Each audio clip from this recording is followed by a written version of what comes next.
Good morning guys, welcome to my vlog, Galahad TV. Andito tayo ngayon sa daanan namin papuntang sa bundok namin, sa lupa namin doon sa taas. Kaso lang nag-iba na yung daanan kasi sa sobrang tagal na siguro sa panahon.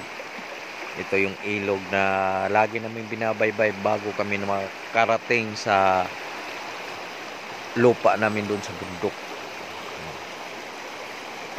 Ito yung kahoy na yan,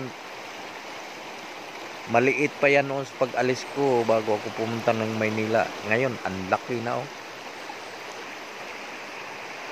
Mga ka-TV, ito yung sapa na to na papunta doon sa bundok namin. Abangan nyo yung next vlog ko, makita nyo yung bundok na sinasabi ko, yung laging doon kami tumira. Sa ngayon hindi pa ako makapunta doon kasi may kasi doon, kailangan magpasama ako doon sa mga nagbantay doon sa lupa namin sa bundok. So guys, grabe, sobrang tagal na ako dito nakatira noon. Ngayon, hanggang ngayon hindi ko to makalimutan nung sapa na to. Ang laki dito, malalim rin to.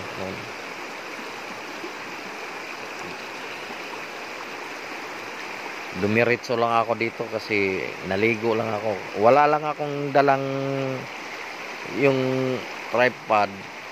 Kalimutan ko kasi makikita nyo kasi ako noon kung paano maligo dito sa sapa na to. Yung pinaglakihan ko to nga sapa Yan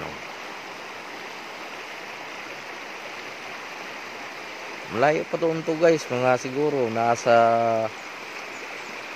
papunta sa bundok namin, sa lupa namin doon sa bundok, nasa mga 1 oras kalahati siguro lakarin.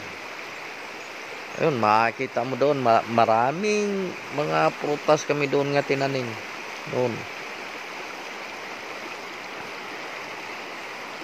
Abangan nyo guys, abangan nyo pag punta ko dito uli kasi yan ang priority ko sa pagbablog ko, yung lugar namin na dati kong kinalakihan. Thank you for watching, maraming salamat sa inyo. Huwag nyo kalimutan pag-subscribe Galahad TV. Pindutin lang ninyo yung notification bell para updated kayo sa mga video ko. Thank you!